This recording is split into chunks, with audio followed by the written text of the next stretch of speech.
you're the brand. So make sure that you are putting yourself out there as much as you're comfortable with. Don't worry that, oh, people judge me. No, be yourself. Sometimes you might not even have the experience, but you have the potential. And don't worry, people that know, they know, and they will see that in you by the questions that they are going to ask you in an interview. So don't answer with the cliche answer, just be yourself and do it the way that you would have done it.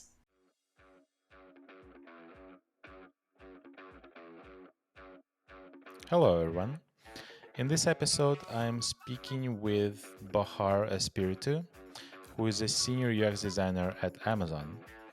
And we talk about many different things, many interesting things, starting about how she started in hardware engineering and transitioned into design, how she learned about inclusive design at Disney and the other parts of her journey. We talk about diversity of work cultures and communication styles around the world, the importance of being yourself and clearly articulating your impact during the interviews and portfolios and in portfolios, and also designing for automation and much more. Hope you enjoyed this episode.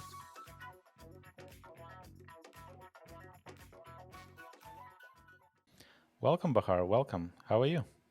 I'm good, thank you. How are you?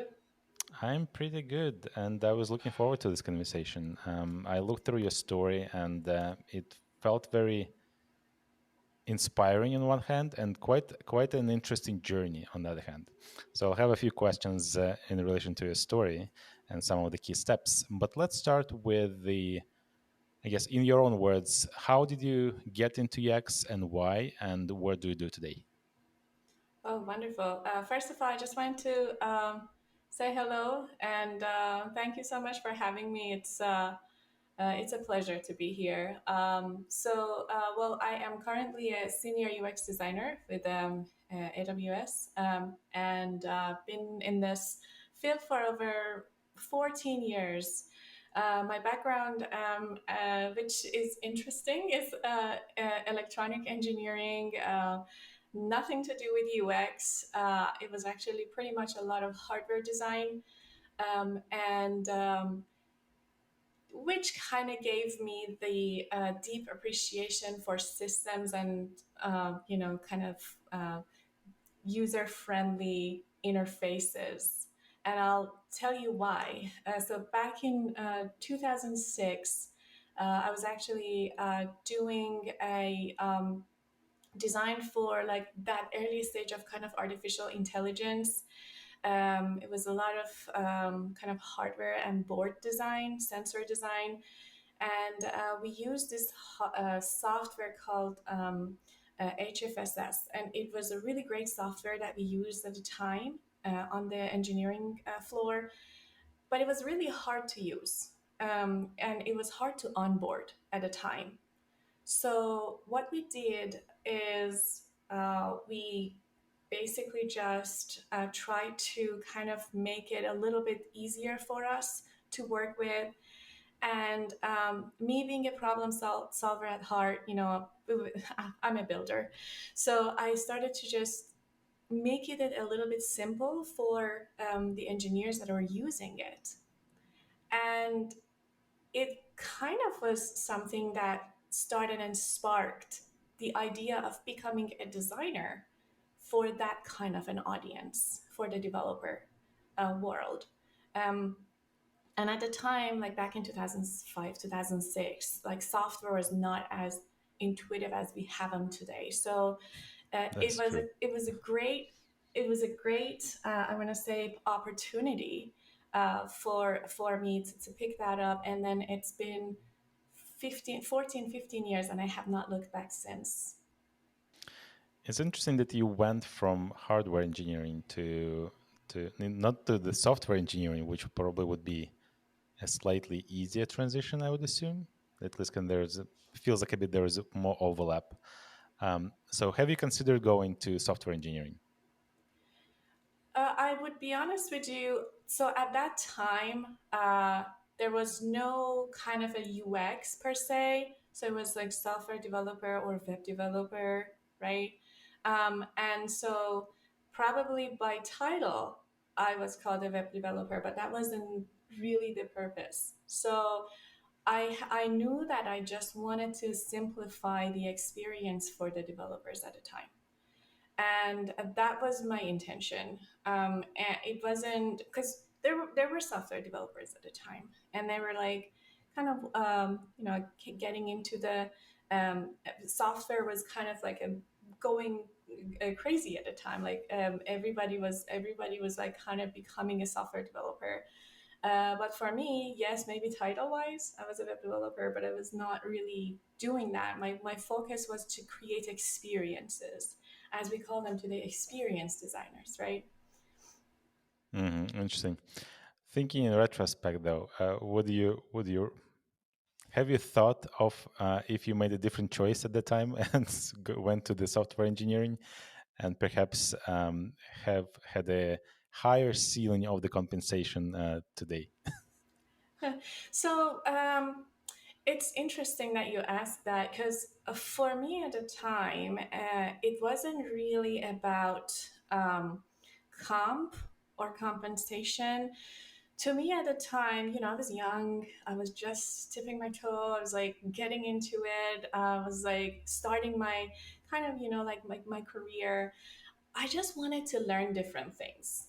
And not just things that not just systems and ideas and career, but also places. I would go probably to the top of Mount Everest if I knew that I'm going to be with people that are kind of teaching and coaching me about the system that I was going to design, or the ways and the methods. I think at the time my values were really different than maybe my values today. And it kind of came to me by just like listening to like different life coaches that I had in my life, my dad and my teachers at the time, and then my professors.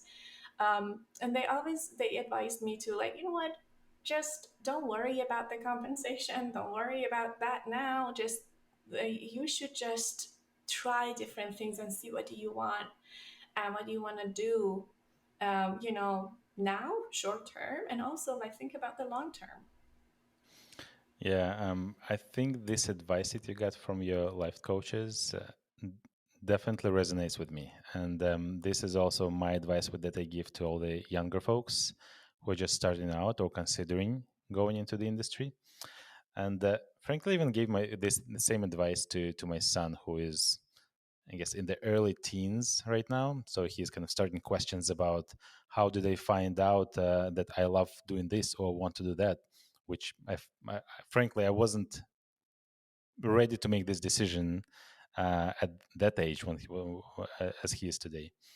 But yeah, the variety of different experiences, just kind of trying out like almost like first-hand experience, right, is the best way to get a feel for what you want to do, what you don't want to do, like your passions and like I guess things you dread, right? So kind of would definitely be a signal that maybe you don't want to go that direction. So I think it's really an amazing advice, and uh, I think it's general. Like I don't think it's specific to design world. It's just at the beginning of your career.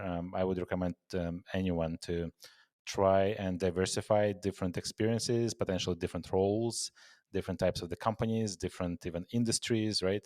Different technologies you work on, especially when it feels, at least from my observations, it feels that early in the career, it seems it was easier to try and experiment. So there's like it felt a bit more freedom in that, at least from my experience. So now I have to maybe be more responsible with my decisions and the choices I make. But at the time, it was like yeah, for free for all, so to say. So and it's almost like a luxury of that age, but perhaps that you should yeah prioritize for. Good point. Good point. So, and today you mentioned that you fell in love with designing experiences for engineers, right? And today, as if I'm correct, you're working actually in the same space, solving problems for engineers and making their experience better. Maybe you can kind of touch briefly on what you do today. Oh, absolutely. And it's really interesting because I started with that mindset. So before even joining Amazon Web Services, I was with companies such as Highland Software and Walt Disney and Sherwin Williams, designing systems, usually for developer tools. It got to a point, as I mentioned to you, values change. It got to a point for me that when I joined Amazon, I started in the developer tools, and then I was in the artificial intelligence and machine learning for a couple of years, and then for the past year and a half, I have been in cybersecurity for Amazon Web Services, and it's so interesting how we are now valuing the intuitive and then the intuition of the systems that with the what we call the exponential era where we are today.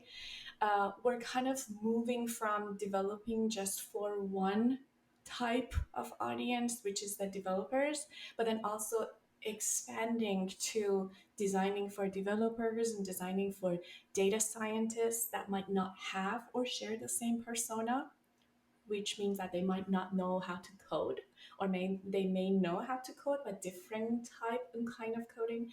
And then eventually to the people that don't even want to code, right, but they want to use the system. So it's amazing how these values are changing and how the retrospect is changing in this field. And I'm just so amazed by it, how it's moving so fast. So yeah, that is basically pretty much my experience of like designing for developers first, and just having that mindset. Okay, I'm designing systems for people that want to write scripts, to I'm designing for people that just want to ask a tool a question and then get where they want to get.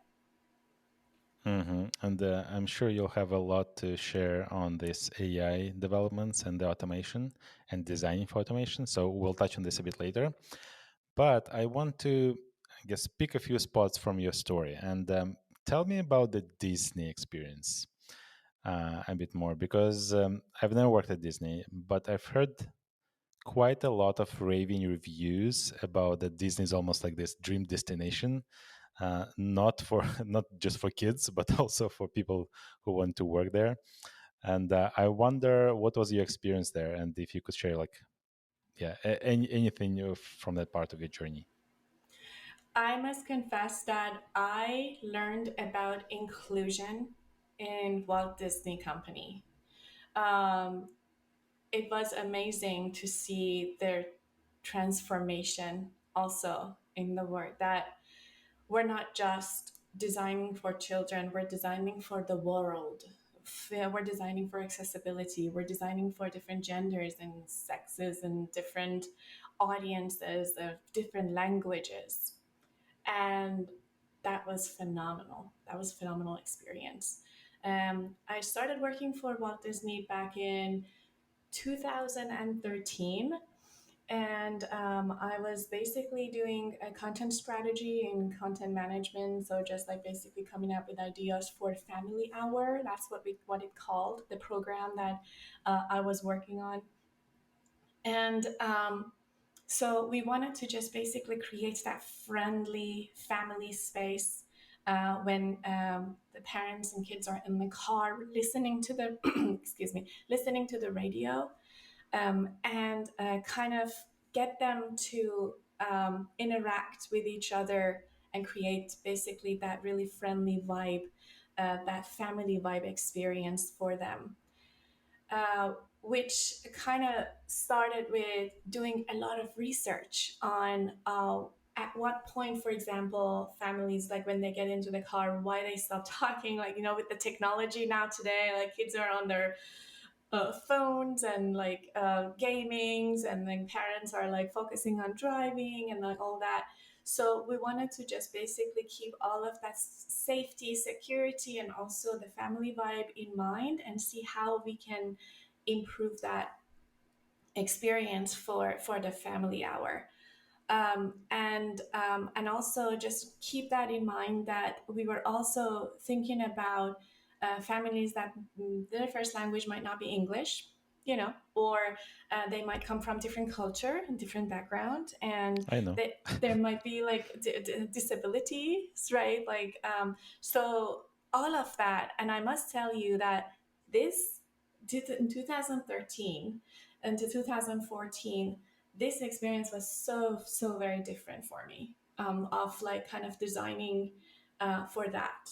It kind of changed me, um, changed my values at that point, and that's the whole point of the journey. When you're in the design journey, when you're a creator, um, your values will change, and that is totally okay.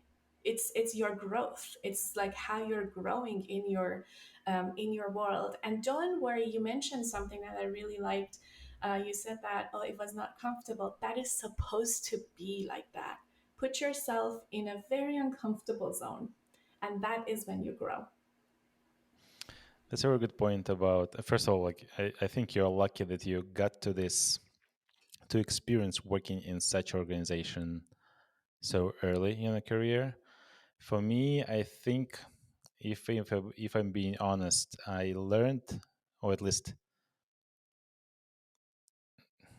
uh, yeah, learned about the diversity and I guess the importance of accessibility and inclusion in what I design. Probably really, I guess, well, if you can put it this way, only maybe when I joined Amazon 4 years ago, and only because I was working on a team that had accessibility as a priority, and we had several accessibility champions, almost like evangelists and experts who almost were preaching to everyone in every meeting how important this is. And this kind of probably was my biggest pivoting moment in how I see design and how I approach my work.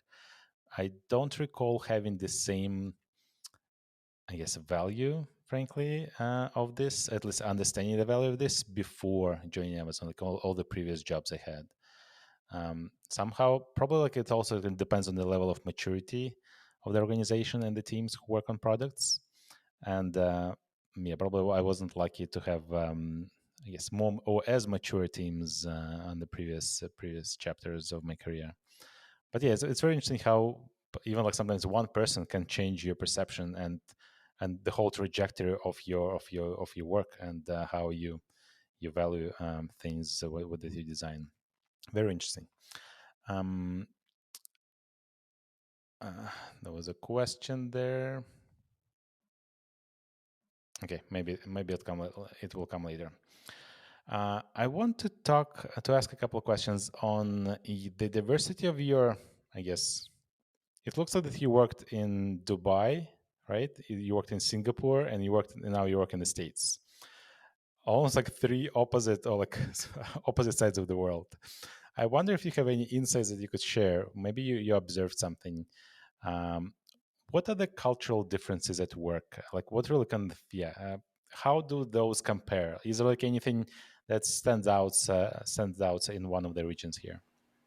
Oh, absolutely. As I mentioned to you in the beginning, I would have gone to the top of Mount Everest if I had to, if I knew I'm going to work with experts that are going to coach me hands-on experiences, and I mean that.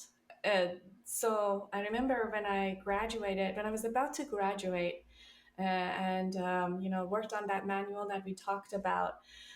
I knew that, okay, you know what, at this time and at this moment, I would like to actually look for jobs that are helping me to improve, the design and branding. And I knew nothing, absolutely zero, about branding and, marketing, content creation. It wasn't something that I learned in the school.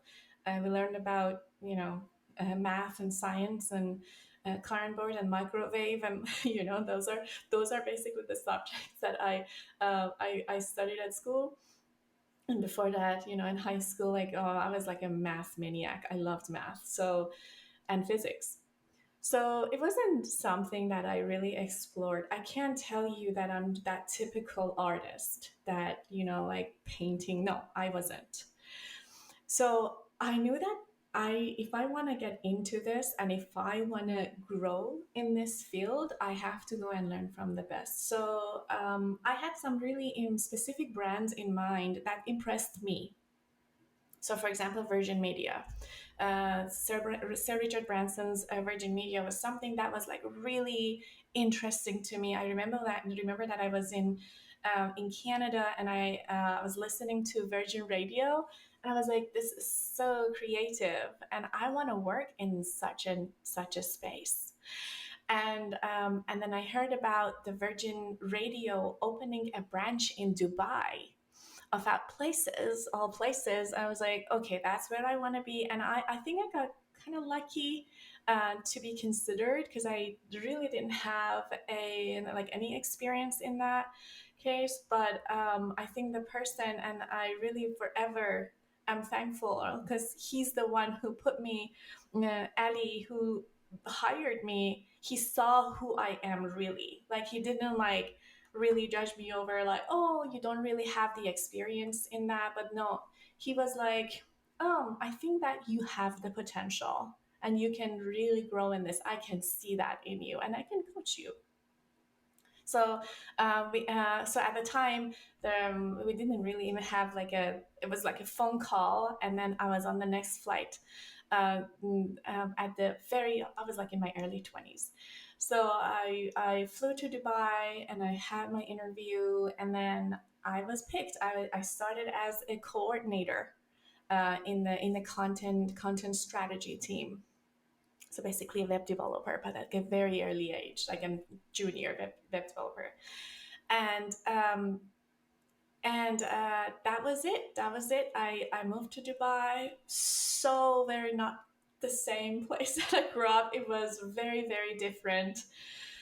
And yeah, that's where I kind of started my career. And after, and you mentioned that, what kind of I learned from being in a different culture and different society and different many things. Like, I can't even like point a finger, but it's like how people kind of like communicate very different. It was very differently. And like compliance, definitely it's not a free speech country like in the United States. So I had to learn about that.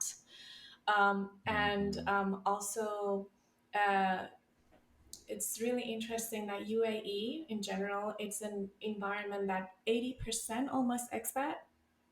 So you have like Indians and Filipinos and Australians and Americans, and like you have people from all over the place that are listening to your content on radio. And I was like, oh wow. So that is also one of the um, probably early stage of like inclusion for me, learning about this. Um, but then after that, my husband played professional hockey, so we moved to Singapore. So with his contract, and I again was exposed to a very different world. Never been in, like never lived in Asia in that caliber. Although as I said, Singapore is like a very Americanized Yeah, world, yeah. It's not exactly Asia, even though it's there. but very much culture is there. But yeah, it was definitely not comfortable at first. And so I had to kind of get used to it, and I had to kind of like just observe and like learn about like the differences. And then I want to say that I embrace them in my work. So the way, for example, people give you critique is very different. It might be very direct. It might be too harsh, like, and then so I had to learn from that. And then later on in my career, that actually really helped me because I knew the culture. I knew that if the person is talking to me, where they are coming from. And I would immediately translate that in a positive way for me to embrace the criticism that I'm receiving so then I can kind of use it in a good way in a design that I was working on. I like the point that you're making that it kind of back to this being uncomfortable, right, and trying this new thing. And going back to this initial point, like the earlier point about the diversity of experiences, especially when you're starting out, right? So geography and like different cultural bubbles of sorts is one of those potential diversity aspects that you would want to kind of try to add to your belt, right? Because you learned, first of all, like I think that learning about different communication styles and different cultures is an amazing, almost like superpower. I wish there was even like at Amazon, because it's so also multicultural company, with folks coming from different parts of the world, right? Which is amazing. But I wish there was a bit more, not alignment, but at least kind of some kind of education awareness, building awareness about different communication styles.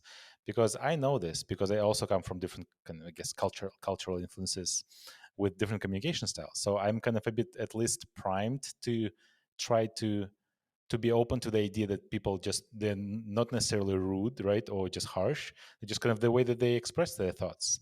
And I think there is like for me it was a big contrast when I moved to Vancouver in Canada, uh, 13 years ago. Yeah, about that time, and like the communication style was so different from my hometown and my home country. And I was it took me actually quite a few years to really slowly get used to like all this softer communication style that I I don't want to say like it's bad or good, but it's just different. I think it's an amazing opportunity for anyone to be able to experience these different cultures early in their career, so they can almost be more empathetic and just understanding of how others communicate, that would result in better experiences that they design and also become a better team member, right? So because you're just not jumping to conclusions that the person kind of really bad person or something just because they communicate in a different way from what you're used to. So I think it's a great observation.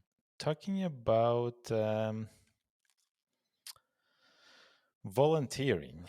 So I see that you're very active and engaged in with several organizations or at least kind of opportunities. How you try to give back to the community. Maybe you can share a bit more on like first of all why you're doing this and like what exactly is your role there. Absolutely. So there are different communities that I'm part of. I'm proudly part of. One is the Tech Ladies, empowering and embracing the power that ladies and girls bring into the to the table. I would love to support them in any way possible, especially girls that are coming into the field and they're just trying to understand and learn from it in the early stage and to so I would like to be the example of coming from a very different background and then hey, you know what, I made it, so can you. I'll go to the support focus groups and I answer questions and then like basically just some of them even like choose me humbly for mentoring them in order to get to the design or the engineering space. um, Another one is I do really care about the next generation. It's very, very important. I'm a passage. I consider myself a passage of information from what we know today and then what is going to be the generation of design tomorrow. So I have been actively working with Amazon's different programs like Future Engineer, for example, which we go to high schools and middle schools, and then we basically talk about our everyday work. and they ask us so many very very uncomfortable questions. Can you give kids an are example? kids are how much do you earn? What, like, I rather TikTok, you know. So At yeah. least they're not asking you if you'd rather OnlyFans. Oh, it's like really really interesting. And then it's so funny because we all, like, it's a group of us in Amazon that we do that, the future engineering program, and we actually have a list of questions that kids ask and then how to answer, because it's something that is very unorthodox. It's not something that you answer on daily basis. You get kind of starstruck. Oh my gosh, like, okay, how do I answer that? But yeah, like, it's their questions are super fun, and it's scary at the same time. And so that is another word that I actually really like.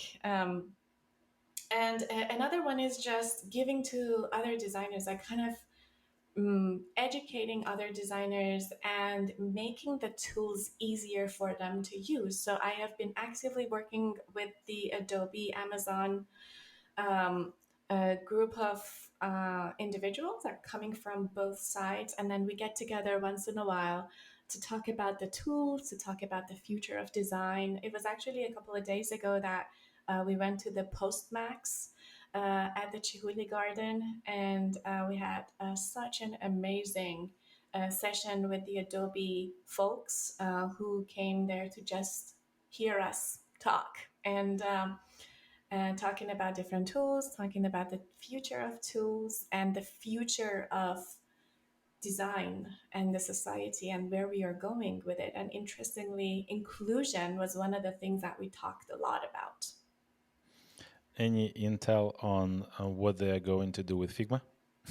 I don't even think that it's they truly are probably doing a lot of research right now. Knowing Adobe from inside out for many, many years. I've been involved with them as their beta user for many, many years. So I'm sure that they have, I'm sure that they're not going to kind of change it per se, but they just want to bring the, like, more of their, kind of cool integrations that they have with their other tools into Figma, which makes it so amazing, like even better than what it is today. So I am definitely looking forward to that. We didn't really discuss much about Figma. We talked about Firefly. I don't know if you've worked with that, but Firefly is basically just kind of Photoshop on steroids. It's and with the artificial intelligence and um, kind of making the world of the designers just a more creative um, environment and easier to work with. So Yeah, I think that's a perfect segue into the next topic for this conversation about AI, automation, what Adobe is doing, and what do you think this will all mean for the younger generations, and actually for people who are still in the industry.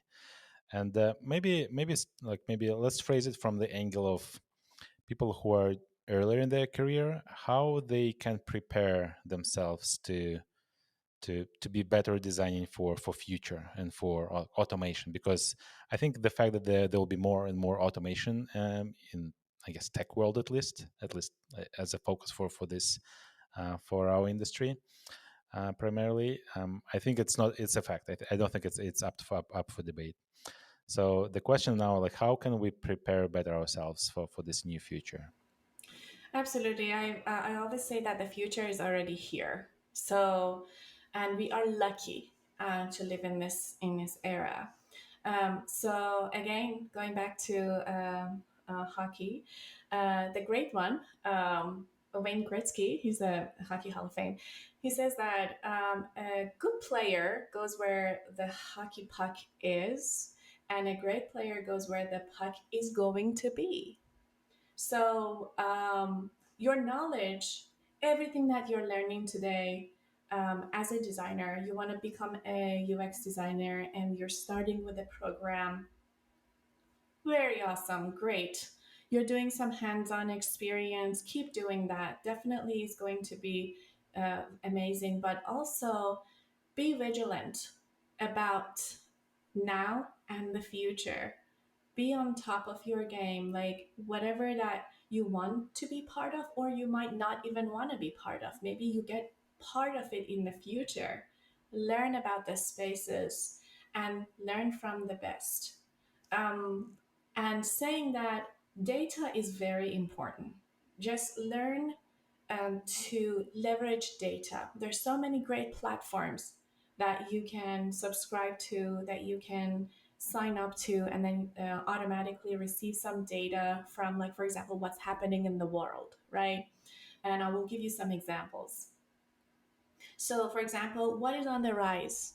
What is it that for example, CEOs or CTOs or people or your future audience, what is it that they want today? And what is it that they might want in the future, right? So, create a path in order to kind of define it, speak out loud to yourself.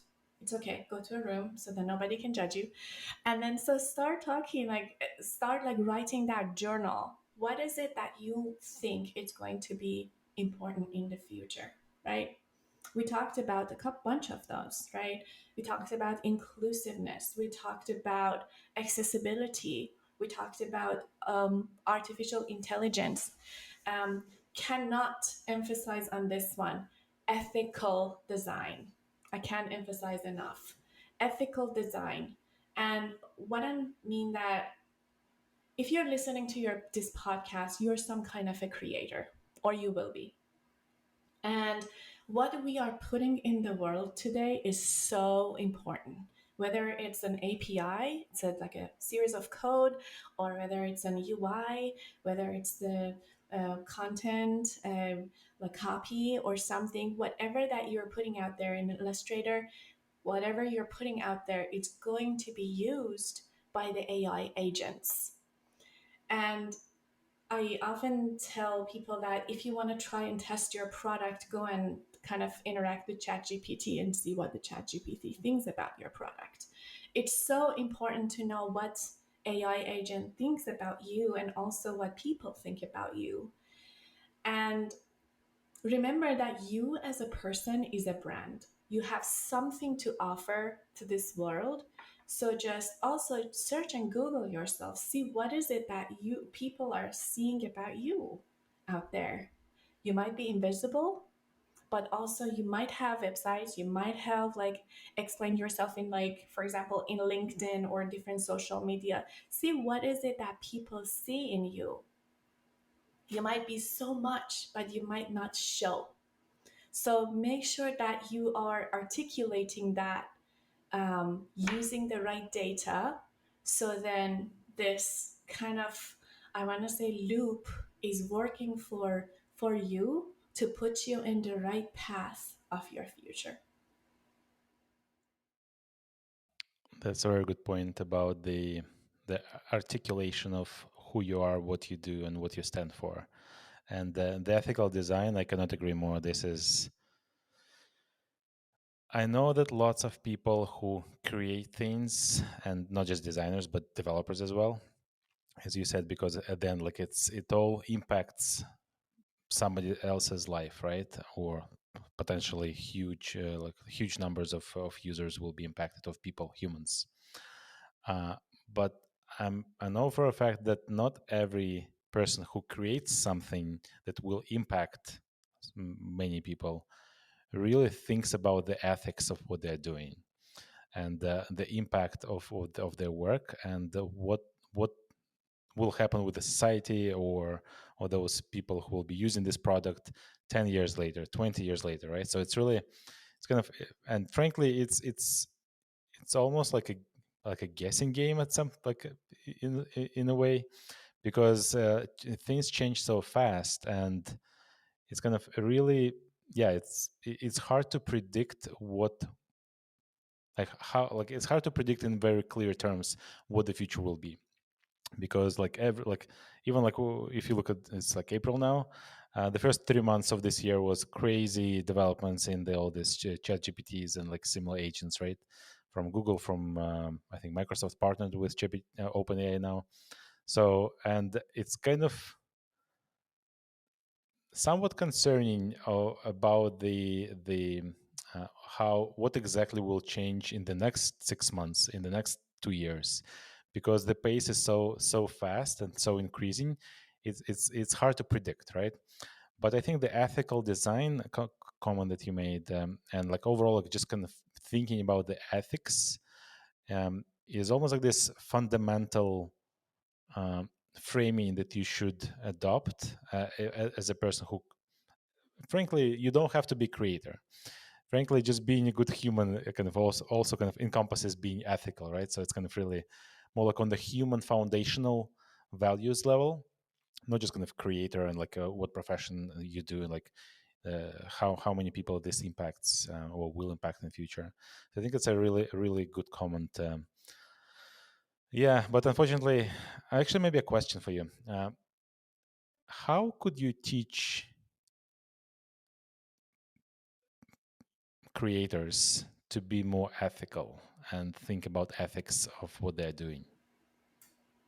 I actually would say I want to go broader with your question. How can we teach people, not just creator, maybe people that are not even creator, maybe just pen managers, right?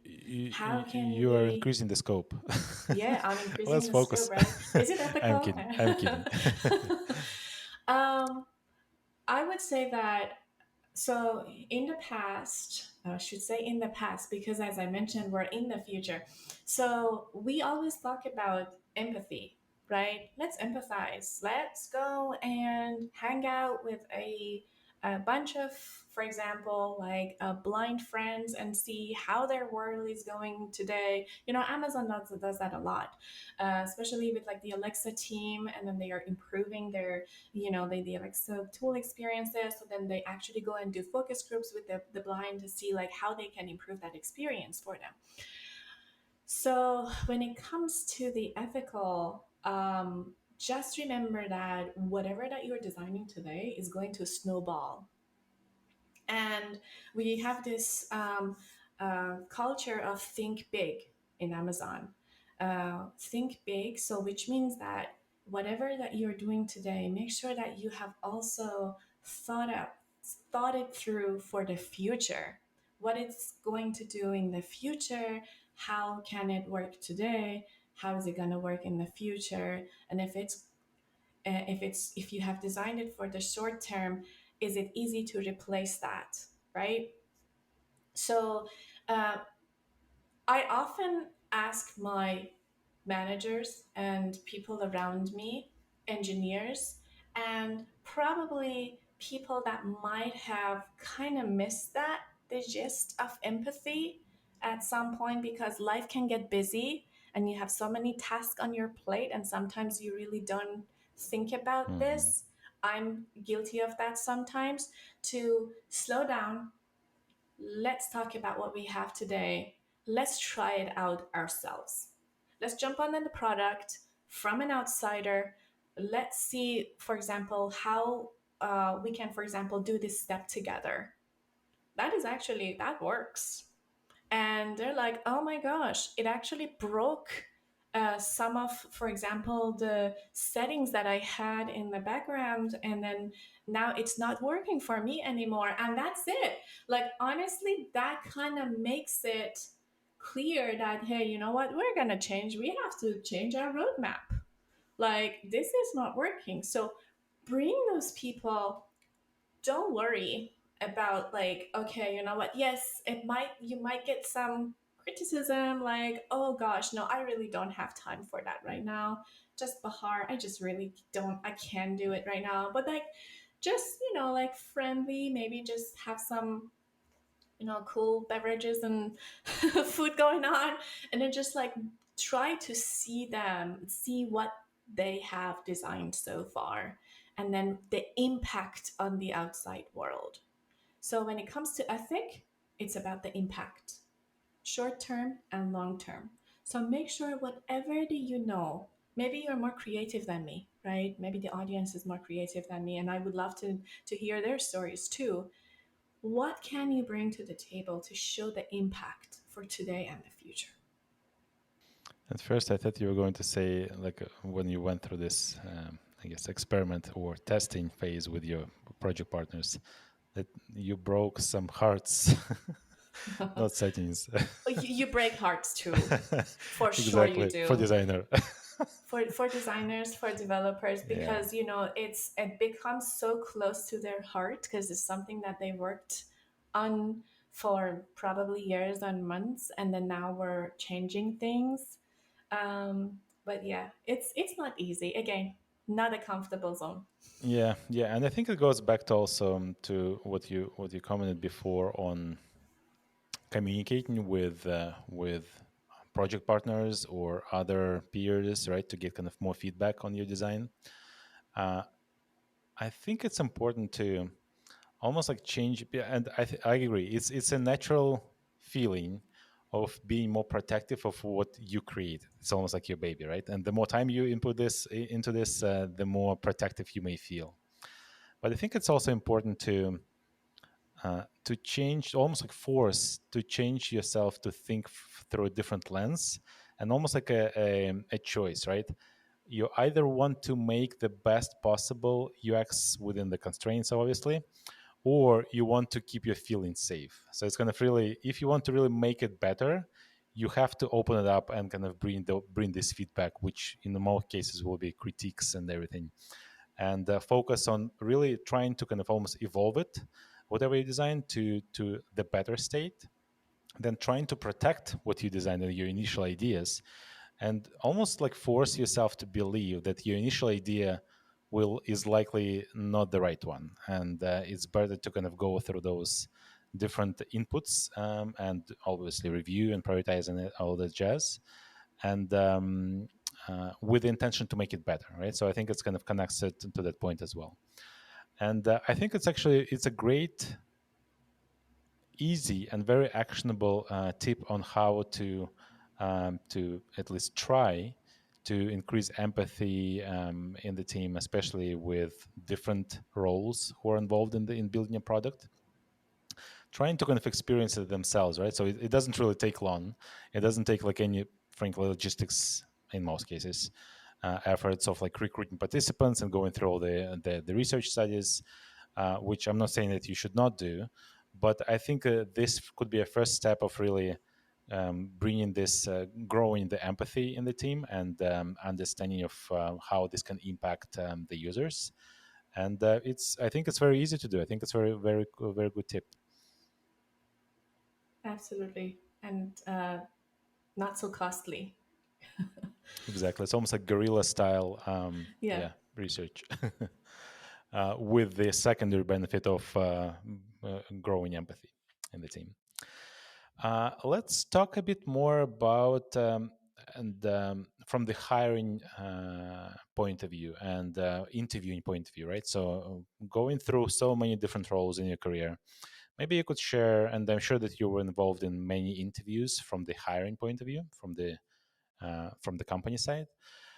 What are the red flags, or maybe like some tips and recommendations? What maybe resumes or portfolios stand out from the rest?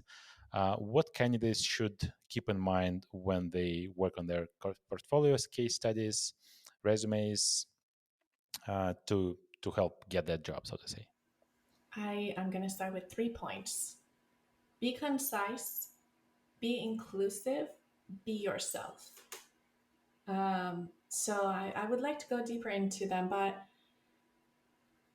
I think especially if you are going to be a UX designer, if you're going to be some sort of a creative designer, um, it's very important how you are branding yourself to the world. I mentioned that earlier, that it's you are a brand.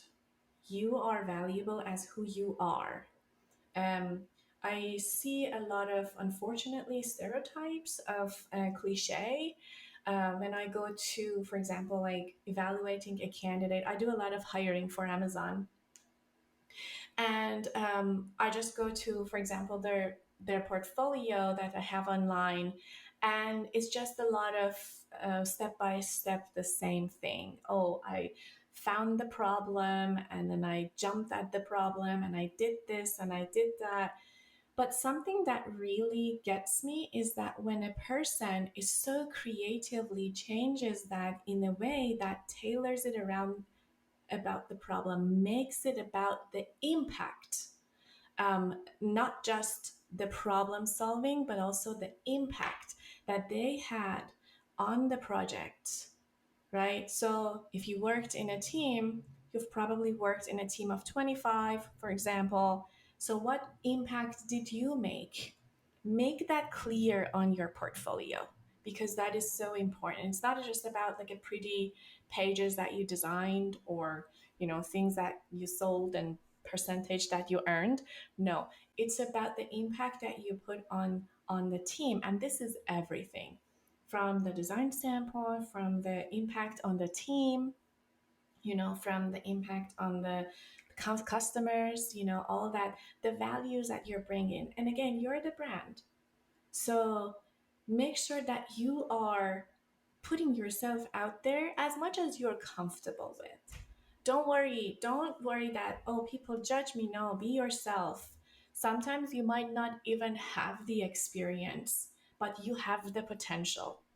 And don't worry, people that know, they know, and they will see that in you by the questions that they are going to ask you in an interview. So don't answer with the cliche answer, just be yourself and do it the way that you would have done it.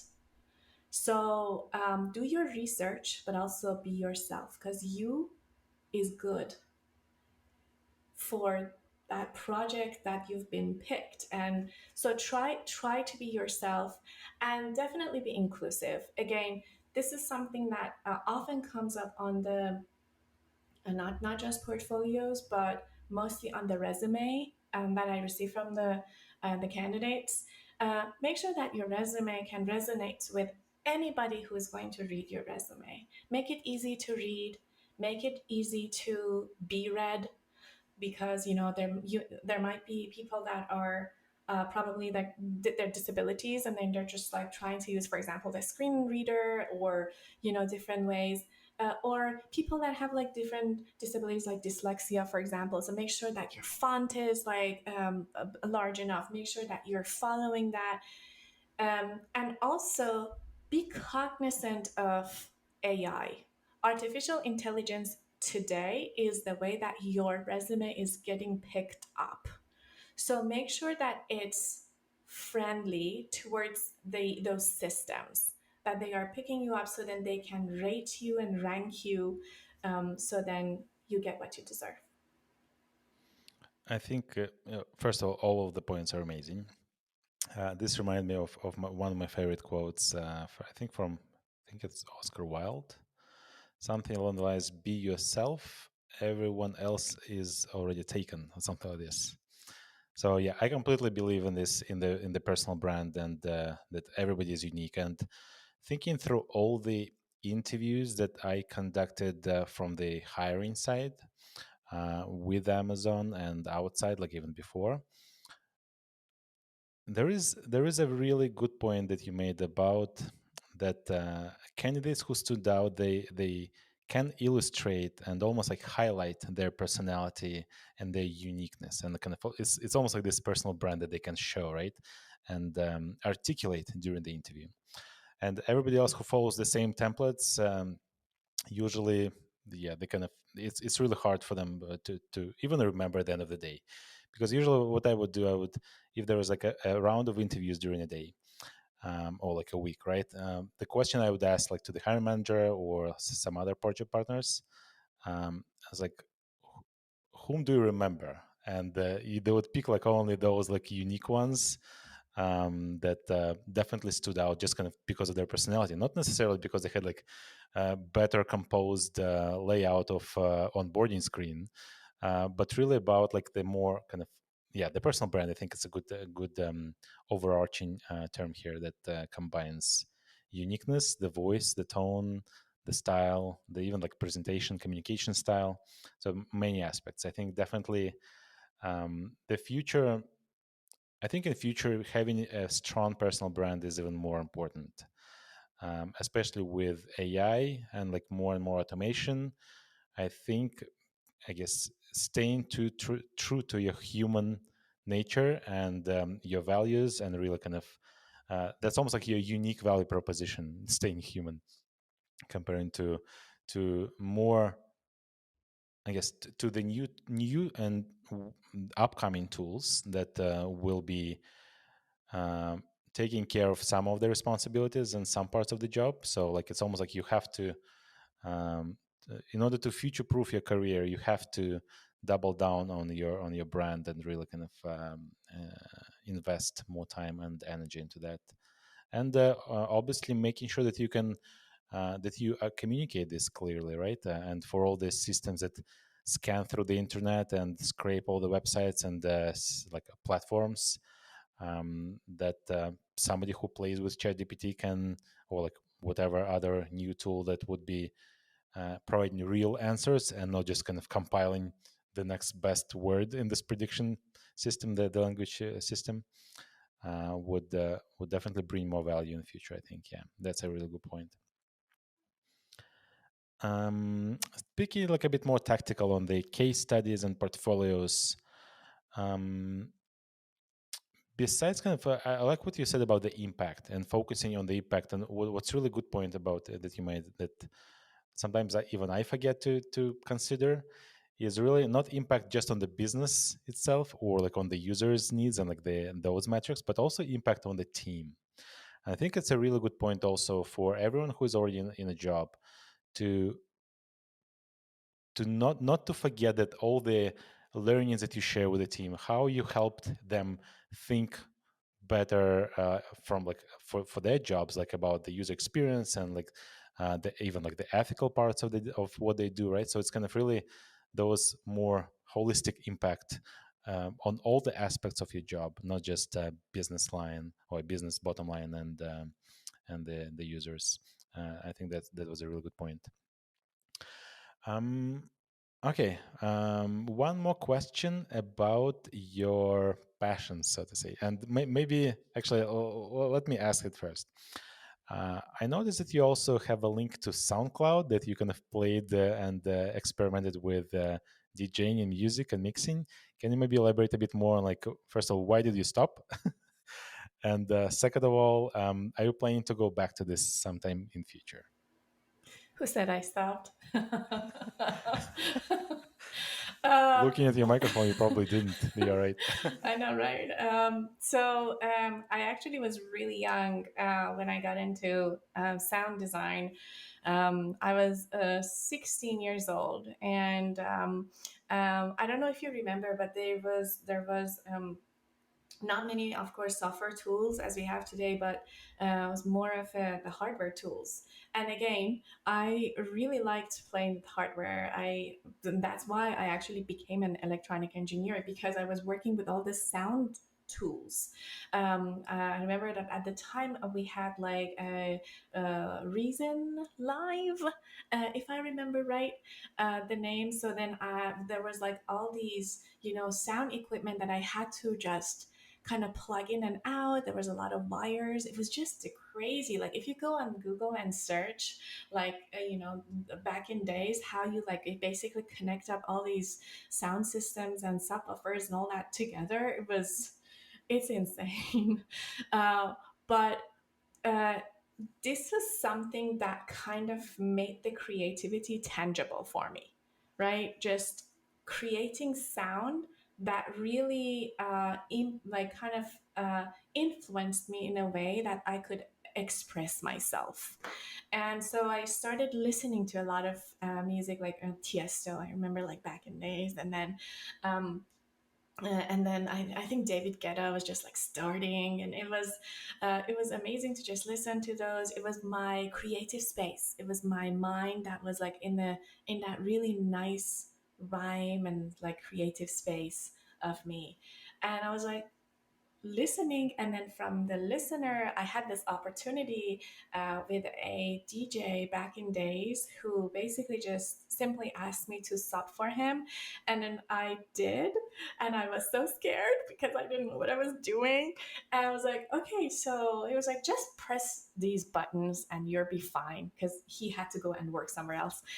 And I did, and that was it for me. I was like, okay, this is what I want to do. I was 16, I loved it, and I got into it, and then I started just experimenting with it. And that went all the way till my radio job, like when I was with Virgin Media. And I learned from the best. We had some of the most amazing production team on site, and that I learned the sound from. And then later on with this other media, like for example in Disney, and so forth, and even in Amazon, I am involved with some of the basically more of a media part of Amazon. I've been involved as kind of a guest reviewer.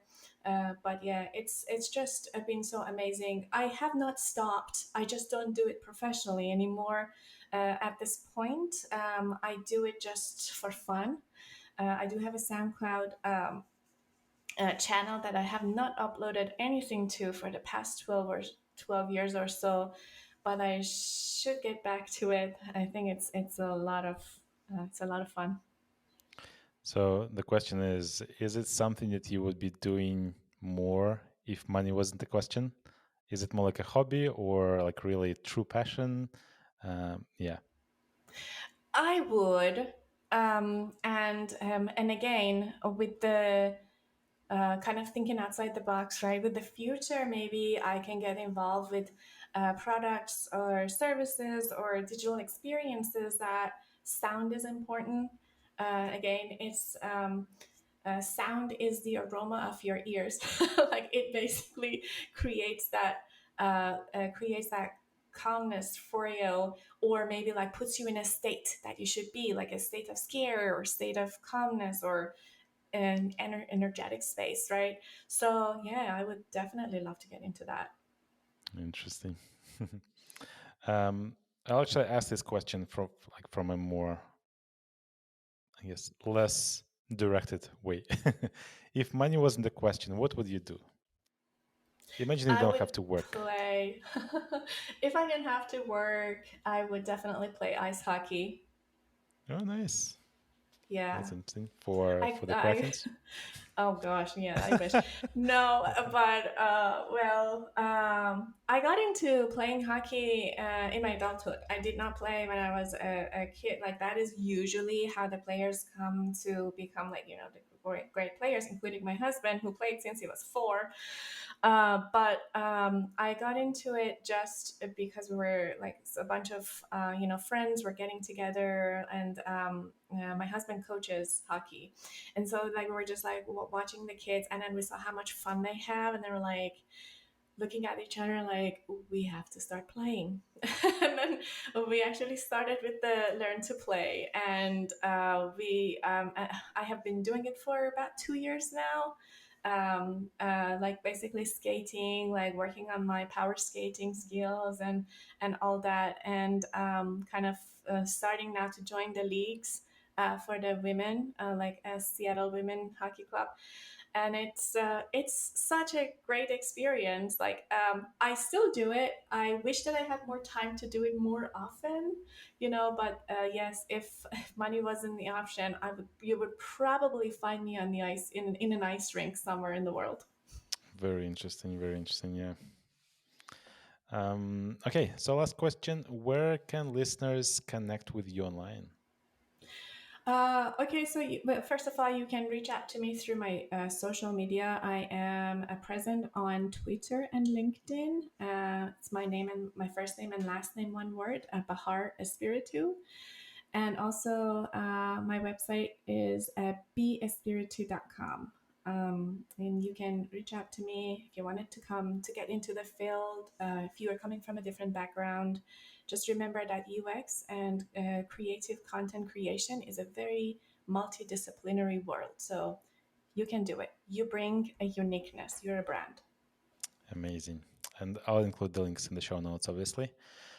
Well, Bahar, thank you very much for your time and for sharing all your thoughts and wisdom and lessons learned from your career, and also kind of inspiring others that it's doable, and giving some actionable advice on how they can start or transition careers and grow and future proof their careers as well, right? So that I think that's also important. Thank you so much. This was fun. Thank you for having me.